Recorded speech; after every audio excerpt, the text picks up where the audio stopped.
more breaking news. It's already 1850. Wow, how does time fly? Our breaking news story is about the Fugitive Slave Acts of 1850 and 1793.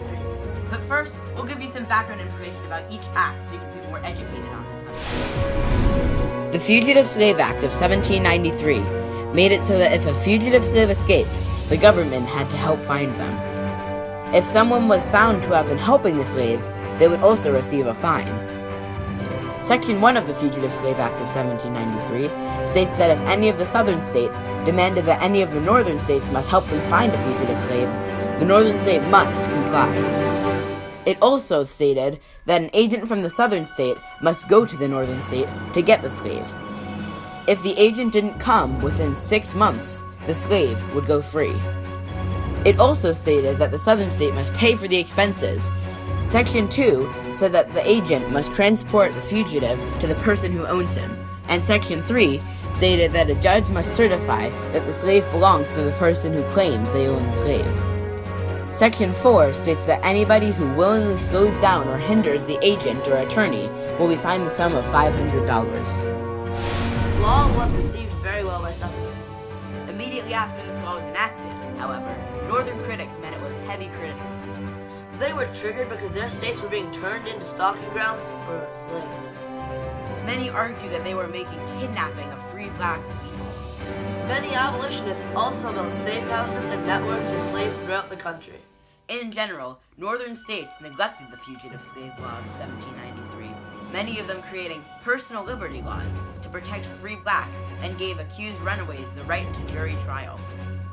The legality of these personal liberty laws were questioned in the Prigg versus Penn. The case concerned Edward Prigg, a Maryland man who was convicted of kidnapping after he captured a suspected slave in Pennsylvania. When the Supreme Court ruled in favor of Pennsylvania, it was made clear that the federal law would take precedent over state law in this matter. Now, let's have a little more background information on the 1850 law. The Fugitive Slave Act of 1850 was a product of the Compromise of 1850. The Compromise included a push for a stronger fugitive slave law, thus creating the Fugitive Slave Act of 1850. It comprises of 10 sections. It created a federal commission to provide arrest warrants for fugitive slaves and created a court system. It also helped create a band of slave catchers that would help capture these fugitive slaves. It also forced citizens to help capture fugitives and made the fine for interfering or slowing down a capture $1,000, which is equal to $29,275 today. Another problem that was caused by the Fugitive Slave Act was the fact that federal commissioners were paid more for setting a person back as a slave, as opposed to freeing them. This made it so that they were more likely to say that a free black was a slave. The Fugitive Slave Act of 1850 was met with even more impassioned criticism and resistance than the earlier measure. Many states, including Vermont and Wisconsin, passed laws evading and nullifying this act. Abolitionists doubled their efforts to try to help escape slaves. In the 1850s, the Underground Railroad reached its peak in helping runaway slaves get to the North and Canada. Resistance also occasionally boiled over into riots and revolts. In 1851, a mob of anti-slavery activists rushed a Boston courthouse and forcibly liberated an escaped slave named Shadrach Minkins from federal custody. Similar rescues were later made in New York, Pennsylvania, and Wisconsin. And now, here are a few examples of the consequences of the Fugitive Slave Act of 1850. Hello there, Johnson. How's your beer going? It's pretty delicious. Oh, there, McDolan. How's work? It's pretty good. Oh, I need to go to the loo. I'll see you in a minute. okay. Hiddle-diddle-dee, I'm gonna poison this man's beer. I'm gonna sell him as a slave and make a ton of money. I'm gonna mix that poison in there very nicely.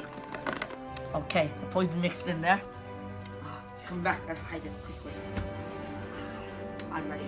Hello again, McDolan. Hi, Johnson.